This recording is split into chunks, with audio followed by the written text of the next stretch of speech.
Here to discuss this, the testimony yesterday of Robert Mueller, Tom Fitton, president of Judicial Watch. Tom, thank you for joining us. You're welcome. Thank you for having me. And that's just a highlight. That is just a little bit of the best hits, the greatest hits from yesterday. What was your impression after watching what happened yesterday? Well, it's pretty clear he is not familiar with the Mueller report, so we really can't be calling it the Mueller report anymore. But on the other hand, I'm not surprised in the sense this was all a scam to begin with. They all knew there was no collusion. They were fishing around and going after these individuals with what I consider to be low-rent prosecutions for federal prosecutors to be pursuing.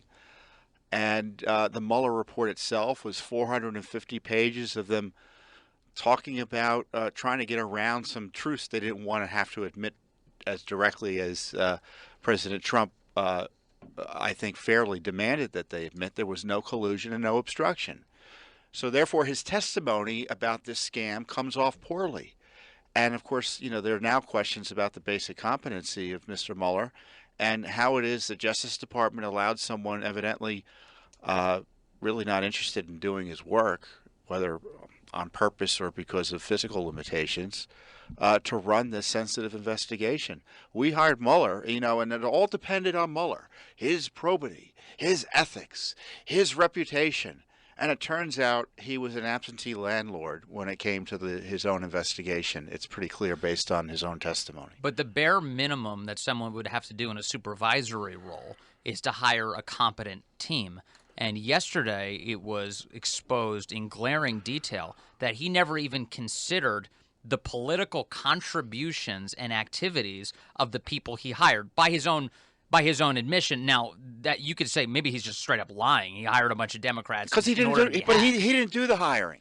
You know, we have the documents. Judicial Watch just got the documents, I don't think 6 weeks ago. Andrew Weissman was doing the hiring. And of course, magically, that's how all the Democrats got hired. All the Clinton supporters got hired. Andrew Weissman was the deputy there. And look, you talk to the lawyers who were dealing with the special counsel's office. Ask them if they talked to Robert Mueller. He was this mysterious figure in the background. He rarely showed up. This was a partisan, deep state-driven investigation by current and former Justice Department employees who wanted to get Trump. And there was good reason Mr. Mueller didn't want to testify because he wasn't sure what they had done. Well, I was going to ask, why would Robert Mueller allow this? Why would Robert Mueller allow himself to be used as the face of this investigation and then sit back and know that down the road, somewhere along the line, he may very well be called and have to testify, and now his reputation is going to be ruined? Why would he allow that? Did he get paid a good amount of money? Because he's an anti-Trumper. You know, that's the simplest explanation. So he wants his reputation ruined for that? You know, for all of his, well, you know, was Robert Mueller competent and, you know, is he facing dementia or whatever? No, I don't buy that. You know, there are a few questions where he was off, but, you know, I'm doing a morning radio program. I'm quite sympathetic to that. But the fact is, you know, he played games about what his testimony would be and what it would not be on. And the idea that the dossier was some alien concept to the entire investigation that was outside his purview and couldn't be testified on, you know, that's a man to me who doesn't want to talk about the corrupt core of his investigation. And certainly when it's mentioned in his report, he calls it the unverified dossier. That blows the whole thing out of the water. You remember after Bill Barr gave his statement, then you had a letter that was sent to Barr by Mueller that came out. And remember, Barr objected. He's like, why did you send me a letter? Why did you send me a letter to memorialize your thoughts? Why didn't you just call me? Yeah. Think about this now in retrospect. Yeah. There's a reason. He didn't write the letter. You had Louis Gohmert basically make the accusation yesterday about all of this. Like, I knew you didn't even write your statement, the public statement that he gave, the short-form public statement that he gave in the press briefing. Yeah. When he makes this statement, he was asked by Louis Gohmert, who wrote that statement? Did you write that statement? He's like, I'm not going to get into that. That's okay. You just gave me the answer. You didn't write that statement. Well, and Attorney General Barr has essentially said the same thing. He always considered this sort of that statement and the nasty letter he got is, quote, staff-driven. We all know this is an Andrew Weissman anti-Trump investigation, and Mueller needs to be held accountable because he went along for the ride. He saw what was going on. But we know about Mueller. I recall Mueller getting all of these FBI Right. or the IRS records from Lois Lerner's IRS in an effort to try to figure out ways to prosecute the groups the Obama IRS was targeting. Oh, surprise, surprise! He's happy to help the deep state take out President Trump. And I'm Right. glad it was exposed for what it was, because we've all known this to be the Right. case. I'd like to see something happen, though. That's the next part of the puzzle. We've got more coming up with Tom Fitton, president of Judicial Watch. We're in studio with Tom Fitton, president of Judicial Watch. Tom, we're talking about the Mueller testimony yesterday. Democrats were hoping to be able to get enough here to move forward with impeachment, the I word. Have their hopes been dashed, or are they going to forge ahead? Well, I don't think they were actually depending on Mueller to testify in any way that would help them. They just wanted him to show up, create the circus atmosphere. They're going to spin it the way they want to spin it and make the political decision to move forward. You see these Democratic candidates, they're still calling for impeachment. They've got this theory of obstruction, that we're going to accuse the president of obstruction, and he's guilty until proven innocent. So that's the Alice in Wonderland approach. And if Mueller's investigation was competent, he would actually have questioned some of the Democrats who were questioning him about their collusion and involvement with the Russians in targeting Trump.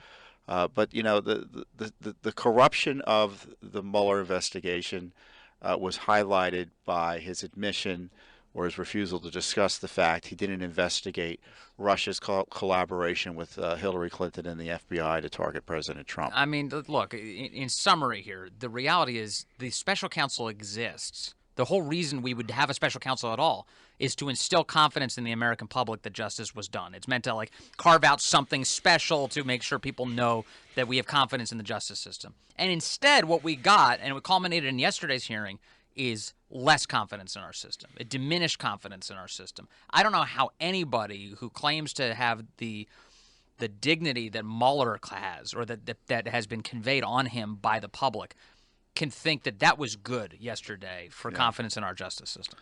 Well, I feel vindicated because I've been calling on it to be shut down from the get-go. Yeah. It was a politicized investigation. They had no business investigating the president over decisions the president makes about hiring and firing. I mean, the standard is that every hiring decision or discussion about whether to prosecute or maybe I should let this guy go, whatever, that's the subject of an obstruction investigation by the Justice Department, a line prosecutor in the Justice Department. We're talking about district court judges overruling and making policy for the whole government with attacks on Trump. Now we get to have a prosecutors deciding whether or not their supervisors and the President of the United States made the right decision, and they're going to initiate a harassing criminal obstruction of justice investigation. Boy, we've got to take a step back from that overthrow of our Republican form of government.